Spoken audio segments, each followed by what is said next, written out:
Hello everyone! Welcome to this week's Market Tidbit on the male beauty market in China. I'm here today with Steffi Noel, one of the project leaders at Daxue Consulting, and I am Allison Malmston, the media manager at Daxue Consulting. This week we are focusing on the male beauty market because it's growing incredibly fast, much faster than the women's beauty market, and also much faster than most other places in the world.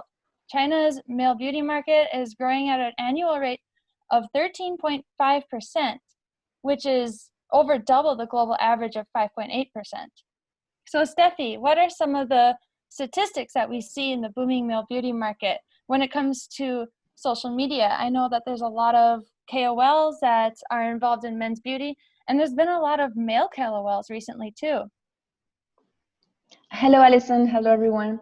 Yes, indeed. Like we can see that the KOLs, like the male beauty KOLs, are we can see they're a lot now on social media, especially on short video platforms like Kuaishou, Douyin, Bilibili. Like we can see that among all the beauty KOLs. So when we talk about beauty, we also talk about not only makeup, we also talk about skincare, fragrance. So among all the beauty KOLs, for example, on short video platforms, 20% of them are men, and on Weibo is 60% of them were men.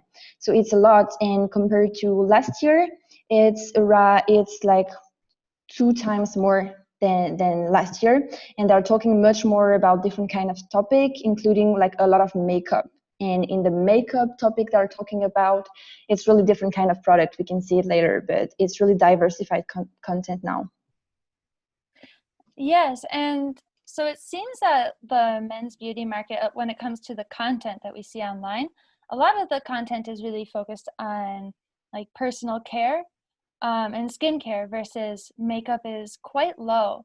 And so for the male beauty market, makeup is still an important product. It is very much a rising segment, but personal care and skincare and even nail oil and fragrances are pretty important topics. As more and more men are wearing makeup in China and using more cosmetics and putting more effort into their personal care, what's also interesting is that there seems to be a lot of controversy around this topic. So we did some social listening to see what exactly are Chinese netizens saying about men who wear makeup in China. Because in one hand, more and more men are wearing makeup in China, and the numbers clearly support that, and same with the online statistics. But at the same time, unfortunately, it seems like a lot of the Gen Z and the current trends are drifting away from supporting LGBTQ rights and LGBT expressions. So in the West, we would associate LGBT expressions oftentimes with cosmetics, especially for men. But it looks like in China, they aren't necessarily the same. They're not necessarily along the same lines. So what are some of the controversial opinions that we have seen in our social listening? Yes, I totally agree with you, Alison, on that part. I think it's anyway on social media, you can see it's a bit like everywhere else, like everywhere in the world. Like you can see like some controversial opinions saying like wearing makeup, it makes people feel gay. It's like I'm doubting about his sexual orientation if he wears a bit of makeup. But more and more we can see that not only male beauty KOLs, also girls, also consumers in general, also just users of social media are raising a bit against this tendency of saying that you are gay because you wear makeup.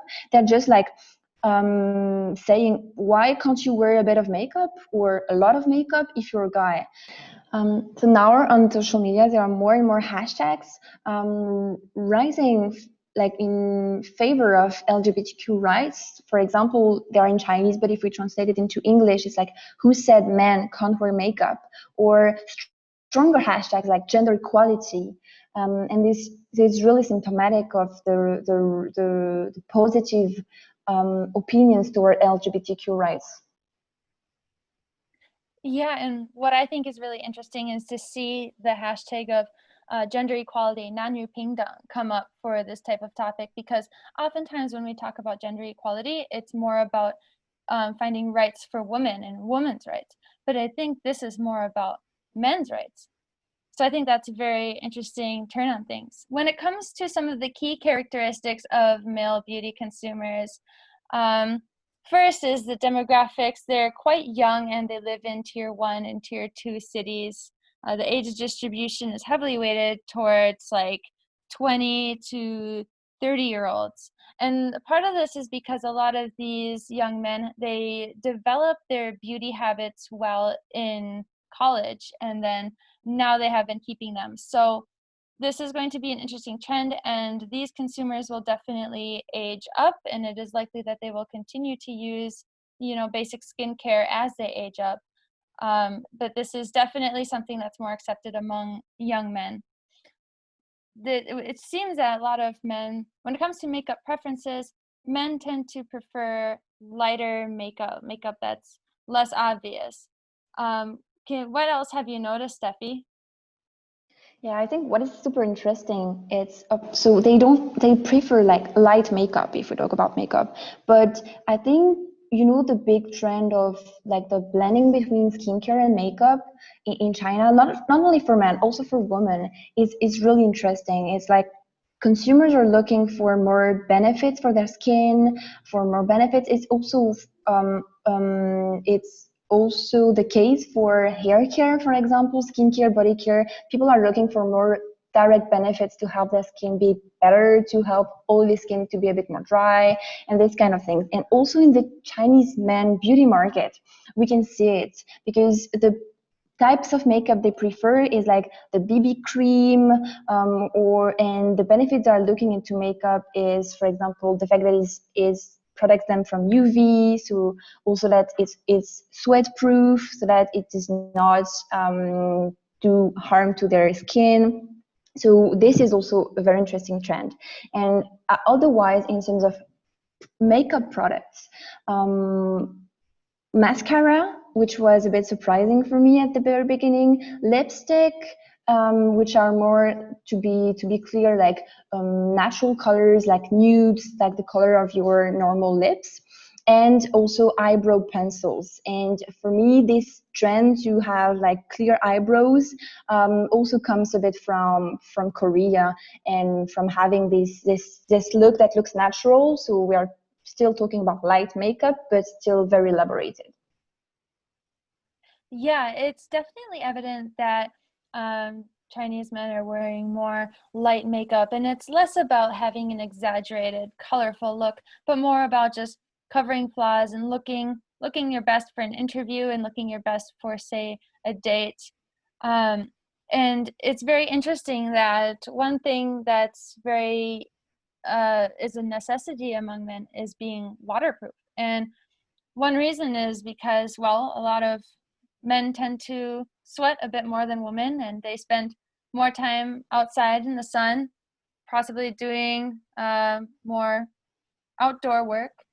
And so if they're wearing makeup, they don't want it running down their face. And this is some of the important aspects if you're going to reach Chinese male consumers. Another thing we found from our social listening is that Chinese men prefer skincare sets rather than individual items. So oftentimes when women shop for cosmetics, they mix and match their favorite brands and go based on the products that they need based on their own research or watching videos online. For men, they like to keep it a little bit more simple. When you search on Xiaohongshu and you look for men's skincare, all of the top items that come up are skincare sets, and they're all from the same brand, and it usually has like a face wash, a lotion, and possibly like a toner. So skincare sets is definitely a key marketing strategy to reach the men's market. And another reason for this is because oftentimes men get their first exposure to skincare through a gift from a female family member or from a girlfriend or even perhaps from a friend. But gifts would be skincare sets would make a really good gift. And so that is one of the reasons why skincare sets are really popular among men. And I'd like to add something, Alison, on that point. I think skincare sets are very important for brands to understand that it's really a big opportunity, of course, because of the gift reason, as you mentioned, but also because cosmetics are relatively new to men in China. So they really have to learn about the products, which product to match, which product is for which reason. And so brands should really take the role of educator, explaining them the benefits of each product, when to use this one, after the lotion, before the toner. So this is also the objective of these sets, I think. Yes, that's definitely true. As it is not yet a mature market, the men's skincare market, education is very important for brands. It needs to be, the consumer base needs to first learn how to use the products and learn what they're for. And so brands do need to play a role in educating, what does a lotion do? What does a face wash do? What does a toner do? Why do you need to wear sunscreen? And what is the difference between foundation and concealer? All of these topics are new for a lot of men. And so brands really have to go put the extra effort to show how to use these products. And that's same with KOLs. KOL demonstrations are also very useful. They tend to show demonstrations on how to use the products, and they'll even perhaps talk about the science behind the products as well.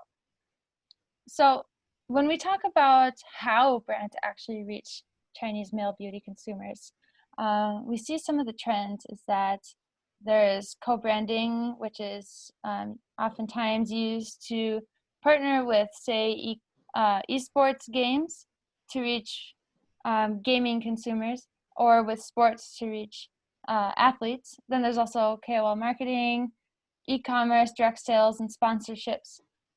So, Steffi, what else have you noticed when it comes to marketing tactics to reach Chinese male beauty consumers? Yeah, when you're talking, for example, about co-branding, I think it's even more relevant for Chinese men because most of them are not completely into spending hours on social media to find the perfect skincare products, as we can see sometimes for women in China, especially Gen Z. So brands really have to be innovative in finding good touch points to reach them in a natural way. So for example, we had L'Oreal, who partnered with WeFire, which is a game very popular among men in China, owned by Tencent. Biotherm also did something kind of innovative to me. They did like an escape room to promote an anti-aging cream. And also the brand GF, which is also doing a lot of skincare for men. Which was like the first Chinese male beauty brand in the market, actually. They partnered with the Xbox from Microsoft to launch like kind of customized sets. So this is really trendy, co-branding and finding the right touch points so that the ads look more native, more in a natural way, and they don't look too pop-up, too annoying for them who are maybe not into skincare and makeup all the time. Right, those are all really good points. It is super important for male beauty brands to co-brand and sponsor. Like, for example, JVR, another popular it's popular Chinese skincare brand. It partners with MTV to get some TV ad spots on their shows. And then also Nivea has partnered with Durex. So because a lot of male consumers, they will not directly search for skincare products, and if they do, they might not know as much, and they might not know which brands to look for or even what products to look for. So the initial exposure through partnerships is very important. And one thing that we find with targeting male beauty consumers is that it's important to find like their culture or their subgroup, or oftentimes what we call a tribe. So there's, for example, the literary youth tribe. These are men who like to read books. They're usually educated. And so you can reach these consumers by partnering with certain TV shows that would appeal to them. And then there's also athletes, or what's popular among a lot of Chinese men is cars, bikes, and motorcycles. And so, for example, Lab Series sponsored a sporting event with the Lab Series style riding team. It was a biking event. And these are very important to reach those male consumers, even more important, like Steffi said, to reach male consumers than female consumers. So when it comes to reaching male beauty consumers, what would be some advice that you have for beauty brands, Steffi? So beyond education, I would say one element to keep in mind for foreign brands or Chinese brands to target male consumers for makeup products or beauty products is also think about women. So first, a bit targeting women who will buy men's skincare product for their partners or for their family, for example. For them, they will look at if it's makeup, they will look at the benefits behind the makeup products, like the skincare benefits, and they would also look a lot at the packages because they want to offer it, of course. So make sure you have good packages, maybe with a touch of romanticism behind it, like this is important. And the second thing is, even if men will buy the product by themselves, we have found through the social listening that was also a bit surprising, is that some keywords like female validation, my girlfriend told me, my girlfriend agreed, my girlfriend validated my look, validated my product.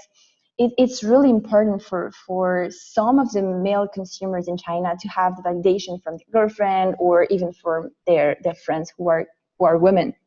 So I think keeping in mind that even if you target male consumers, women are a bit behind it or are going to validate some looks or some products men are going to buy. So you have to keep in mind that you have to convince not only men, but also women.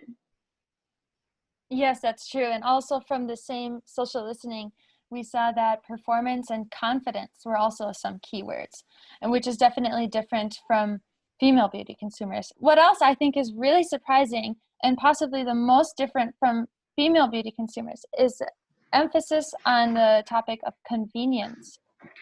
And so beauty routines for men would be something that not that they focus a lot of time on, and it's something that they would want to quickly squeeze in before work and before bed. And so being easy to use and being quick is very important for the men consumers. A lot of these male consumers, they're night owls, possibly staying up gaming or staying up working or doing homework. And so they need to get as much sleep as they can. And so they don't want to wake up extra early just to have really, really nice skincare routine.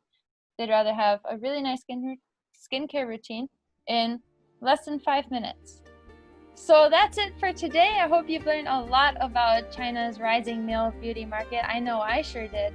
If you'd like to download our full report on the Chinese male beauty market, you can find it on our website.